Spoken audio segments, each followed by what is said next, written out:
Finally ನಾನು iPhone ತೊಗೊಂಡ್ಬಿಟ್ಟೆ ನೋಡ್ರಿ. Good morning guys. ನಾ ಮುಂಜಾನೆ ರೆಡಿಯಾಗಿ ಕಾಲೇಜಿಗೆ ಹೋಗ್ಬೇಕಂತ ಬಸ್ ಹತ್ಕೊಂಡು ನಾನು ಹಾಸ್ಟೆಲ್ ಹತ್ರ ಹೋಗ್ಬೇಕಿತ್ತು. ಹಾಸ್ಟೆಲ್ಗೆ ಹೋಗಿ ಹಾಸ್ಟೆಲಲ್ಲಿ ನಾಷ್ಟ ಮಾಡಿ ಅಲ್ಲಿಂದ ವಾಪಸ್ಸು ಕಾಲೇಜ್ ಹತ್ರ ಹೊರಟೆ. ನಮ್ಮ ಕಾಲೇಜ್ ಇರೋದು ಶಿವಾಜಿನಗರದಾಗ ನೋಡ್ರಿ. ಅಂತಿಂತ ಬಸ್ ಬಂತು. ಬಸ್ ಹತ್ತಿ ನಮ್ಮ ಬಸ್ ಸ್ಟಾಪ್ ಹತ್ರ ಇಳ್ಕೊಂಡೆ.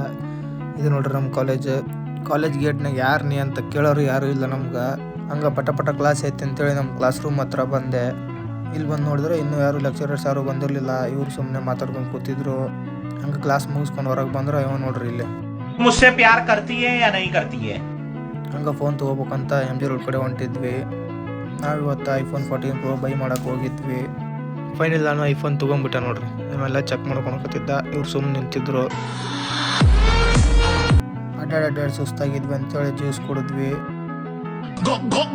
ಅಲ್ಲಿಂದ ಅವ್ರಿಗೆಲ್ಲ ಬಾಯಿ ಹೇಳಿ ನಾನು ನನ್ನ ಫ್ರೆಂಡ್ಸ್ ರೂಮ್ ಹೋಗುವಂತ ಮೆಟ್ರೋ ಸ್ಟೇಷನ್ಗೆ ಬಂದೆ. ಇಲ್ಲಿಗೆ ಬಂದು ನೋಡ್ರೆ ನನ್ನ ಫ್ರೆಂಡ್ ಮನೆಗೆ ಹೋಗ್ತೀನಿ ಅಂತೇಳಿ ಎಲ್ಲ ಲಗೇಜ್ ಪ್ಯಾಕ್ ಮಾಡಿಕೊಂಡು ಯಶವಂತಪುರ ಹತ್ರ ಹೋಗಿದ್ವಿ ಅವ್ನು ಬಿಡಕ್ಕಂತ. ಅಲ್ಲಿಂದ ಅವನಿಗೆಲ್ಲ ಬಸ್ ಹತ್ತಿಸಿ ನಾವು ಹಂಗೆ ಮನೆಗೆ ಬಂದ್ವಿ.